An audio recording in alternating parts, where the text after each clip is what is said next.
everyone. I'm going to be doing a review of Symbolik by DeMark Analytics. You can see it up here, and that's the website.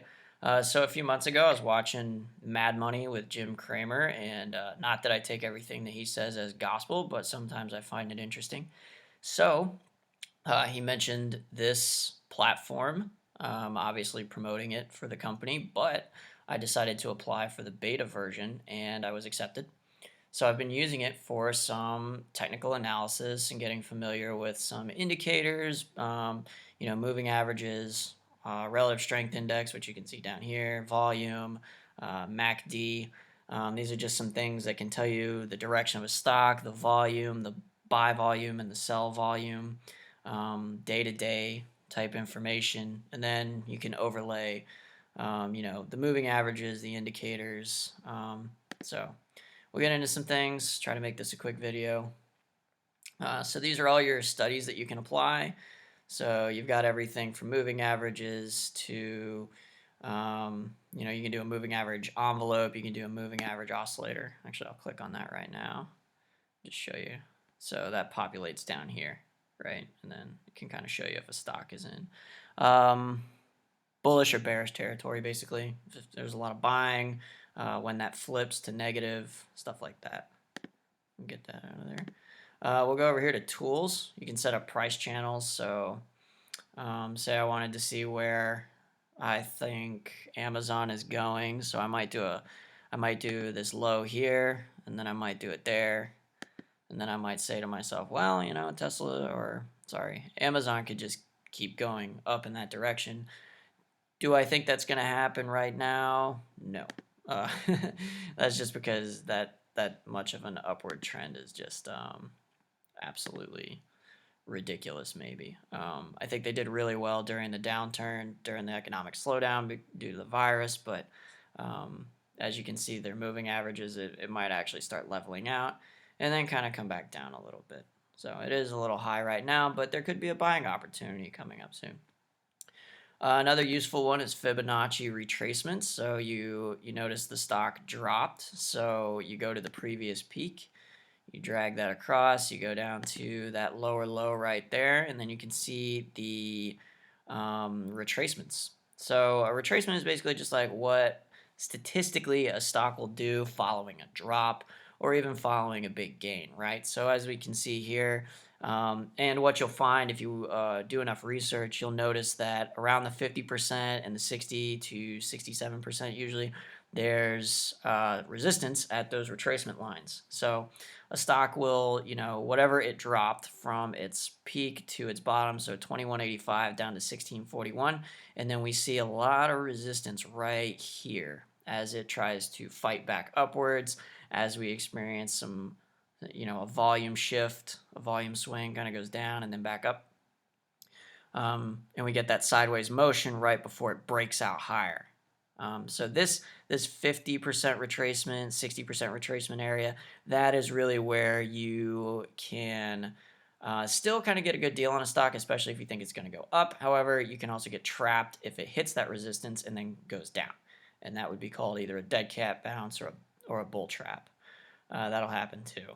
So I've also got candle patterns overlaid, and what I like about this is it'll tell you, what kind of patterns these are. If you don't know what these are, you might want to do a little research. I don't fully know what they are because they're not really too reliable for telling you what's going to happen. I mean, if you look down here, we've got bearish signal, bearish signal, bearish signal, right? But there's never really a bull indicator until this big candlestick here, and then this one here, and then this one here, and then it's too late. And now we're starting to see this double top form. Probably gonna, like I was saying earlier, the moving average looks like it might be evening out, and then it might even start to come back down here, right? So again, could be a buying opportunity coming up. We just haven't seen it yet. Okay, so we can go over to conditions. You can create conditions for, some of these stocks. You have to upgrade to the advanced feature. You can do favorites, tools, studies, and conditions. So if I did MACD, something like that, you can mark something as a favorite and it'll show up in this list. Yeah, so a lot of these things you can overlay on your chart, very useful for some analysis if you're doing it on your own. You can keep a portfolio saved in here. So you open this little box, and it'll even let you open up Dow Jones, Russell, S&P 500 index, and stuff like that. I've got a list of all the stocks that I've either owned recently or that I currently have money in. Some of them I've sold out of just because of gains that I've made, or maybe I thought the money could be employed better elsewhere. But, and then all you have to do is just click on one and it'll populate here on the screen with the same overlays that you've already had applied. You can exit out of these overlays if you don't want them anymore. And then come over here and you can do, there's a scan service that they have, but you have to upgrade. Same thing with market alerts, which, they'll automatically like email or text you if a stock has hit a certain point. So that can be very useful for people that are heavily involved in trading and just simply don't want to ever take their eyes off of what's going on in the market. And then you've got top stories and news articles too. So if you want to know what Elon Musk is up to, he's calling a Jeopardy champion knucklehead or something like that.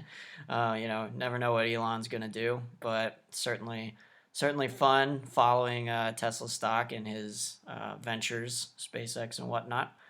And then we can come up to settings, date format, appearance. You can change the color scheme.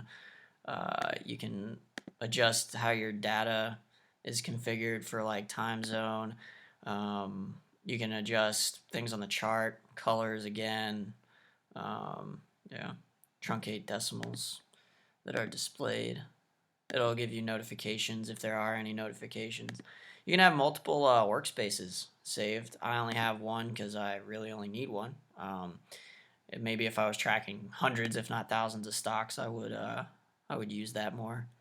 You can do some things with the chart. You can split it. You can link charts. So yeah, if you do get access to this, which I highly recommend, if you're not already using something like Think or Swim by TD Ameritrade, to try Symbolik by DeMark.